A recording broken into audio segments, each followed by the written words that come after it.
I was in the boys group chat the other day and we were just talking, nothing out of the ordinary, not really. Until a text from one of my boys came through and he had asked a question. Specifically, he'd asked, would you rather wake up on Earth as a Super Saiyan or wake up as a Kryptonian? And he asked me specifically to answer this question in detail. So this whole entire video is me answering this question in detail. And yes, there is an obvious answer. If you said a Super Saiyan, then you might be retarded, you might be slow, and I will tell you why. The options on the table are Kryptonian and Super Saiyan, the majority of which have damn near the same ability. Let's take our best example of a Kryptonian, Superman. I mean, the dude can fly, is indestructible, has unlimited strength, has laser eyes, has super speed, breathes ice, and really he's the ultimate human if you put it on paper. Every power that you'd need, you have, right? Now, with that being said, that brings us to the next option, Super Saiyans. What do they do exactly? I mean, ultimately they were made for fighting. That's violence. The fact that I can't picture a Super Saiyan just chilling and being at peace with their life says a lot about these people. They always gotta be blowing up a planet or like something else entirely different. Like, what are you doing with this power, dude? It's dumb. Obviously you're going to pick Kryptonian every time. What? It's not even a question. Being a Super Saiyan is so inconvenient. Like, if I'm a Kryptonian, I can blend in. I could be Clark Kent. I can put on glasses. Cool. Go about my little day. Being a Super Saiyan, on the other hand, everyone within a 30-kilometer radius has to know when I'm transforming or changing forms. It's never going to be, oh, let me go from my base form to Super Saiyan 1. No! Everyone within that 30-kilometer radius, probably 50-kilometer radius or more, has to know either I'm taking the world's largest shit or I'm changing forms. It makes no sense. And then the entire planet splits and rocks start levitating around me. Bro, this is way too inconvenient. Imagine you're in your room, right? And then I just gotta change forms for vibes. The question stated on Earth. So now every time I want to stretch my leg, I can't, because I'm not gonna want to be in base form the whole time. I mean, what's the point? What's the point of being a Super Saiyan if I can't utilize the super part of it, Eventually, I'm gonna want to go to Super Saiyan 1, 2, 3, hell, maybe even throw blue in there for aesthetic. Don't even get me started on Mastered Ultra Instinct and all these other cool forms. Ooh, cold. But now, I can't exactly do this because everyone and their grandmother is gonna know that I'm up at 3 a.m. in the morning, demon time, going crazy. And then my hair grows out. What? This is all so inconvenient. And then I'd grow a tail too. Can you imagine growing a tail? Imagine going to school, the herd. They all gotta know now that I'm a whole monkey. This is insane. This is crazy. As if it wasn't worse enough that I was already black. Really, the form is just too OP. Actually, now that I think about it. Brother, why do you need this? Why would you ever need to be a Super Saiyan? Sir, who are you fighting? This is insane. Who are your ops, bro? I mean, granted, let's say I decide to become a Super Saiyan. Hypothetically, I get into a little altercation. As I was leaving the mall or something like that, I bumped into this big dude who was just walking with his hand. Now it's the whole thing, because he's trying to show off because he's in front of his girl, Now, the great Kali decides to push me. And I'm like, you don't even know. You don't even know. Congratulations. You played yourself. In layman's terms, you've activated my trump card. It's raps. I'm on go. I transform. I'm Super Saiyan Blue plus KO Ken. I hit this man with a Kamehameha. Half the mall blows up. Hundreds of casualties. Innocent babies died that day. Irreparable damage to the entire area. And for what? Who am I fighting with these powers? Do you get what I mean? It doesn't make sense. It just doesn't make sense. And other than the fact that you are overpowered, Super Saiyans attract nonsense for no reason. Because if you really think about it, Saiyans were on their own whole planet, chilling. And then Thierry Henry pulls up and says he wants smoke. Why? I don't know. He feels threatened. These Saiyans are way too powerful, just chilling. So let's blow up their entire planet. For vibes. For vibes. What are you doing right now, bro? What kind of plot is this? Imagine me being a Saiyan baby. Just got out the womb. I can't talk. I'm chilling right now. Dare I say, life is good.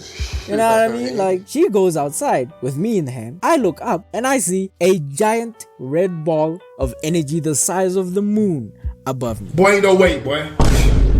Boy, ain't no wait, boy. Boy, ain't no wait, boy.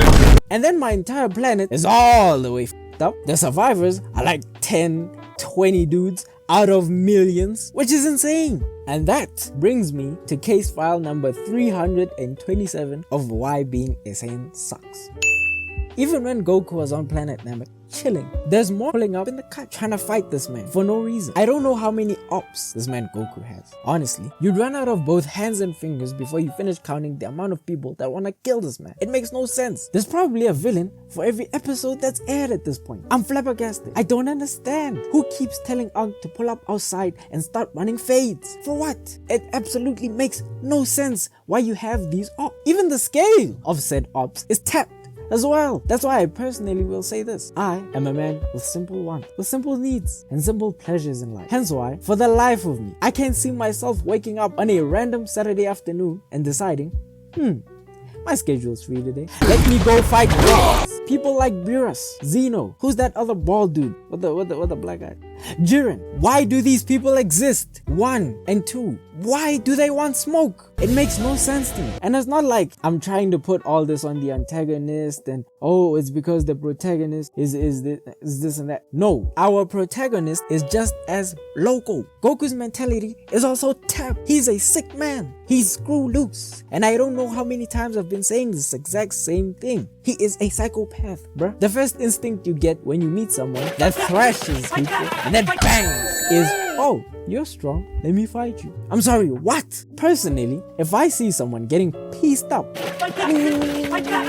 I'm running the other way because I got things to do. I got a whole girlfriend back home and a wife on the side. I got kids waiting on me as we speak. I got bills to pay. I am the breadwinner. What am I doing risking my life every single day for fun? That's dumb to me. Super Saiyans are actually quite retarded because our best two examples of Saiyans are Goku, the psychopath, and Vegeta, who can't stop going on and on about his fallen homies and planet. Like it was a vibe there. No. King Vegeta was actually respectfully, actually no, disrespectfully. I don't like that guy. He's the one that started this whole smoke thing with Frieza, but that's a whole separate video. Do you realize that we are on Super Saiyan Super right now, bro? We aren't even fighting Saiyans and humanoid robots anymore. We are fighting beings. At this point in time, we're fighting omnipotent dudes. Gods.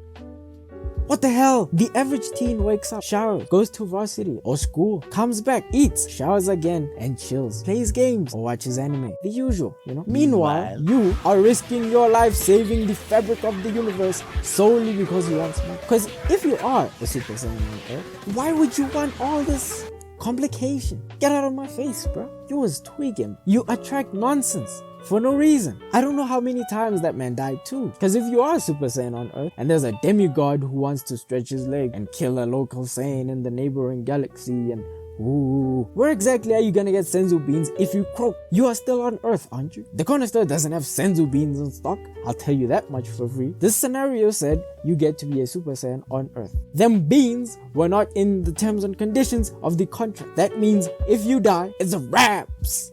It is wraps. You are dead. There's no coming back. There's no afterlife with that black dude, which I'm sure was pretty racist at the time. No, there's none of that. You're done. You are done. How many times has Goku near death actually? And it's always when he goes out and actively looks for fades. Oh, let's see who's the strongest. I want to fight you. Bang! That's murk. Now he's dead. Need I remind you? He has kids and a wife. Goku, bruh. Now, having said this, being a Saiyan is bomb. It's actually horrendously nonsense. You have screws loose in the brain. You're always angry about something. I just can't relate with it, honestly. I couldn't see myself picking being a Super Saiyan. It just doesn't make sense to me. Kryptonians at least have some ounce of sense. Guys like General Zod, they have brain cells. They're intelligent, life. Yes, his methods were messed up, but I messed with Zod the long way. He had an entire planet to avenge. Really, he just wanted a new planet for his people. For Kal-El's bloodline. But then Clark was on demon time and he had to deal with it. Which is fair. I mean, yeah, you gotta do what you gotta do. But it still sucked because Clark ended up pulling an Omni-Man and giving Lois a baby. And now the son is John Kent. And he's on stuff. You see what I mean? Really, these villains ain't really the villains for real. Some of them had compelling PowerPoints, valid case files that they presented to the court. But by default, we stand with the Cape Crusaders because that's just how it is. So obviously, I'm going to pick Krypton. But then again, this is merely my opinion. Let me know what you'd pick in the comment section below. And until next time, peace.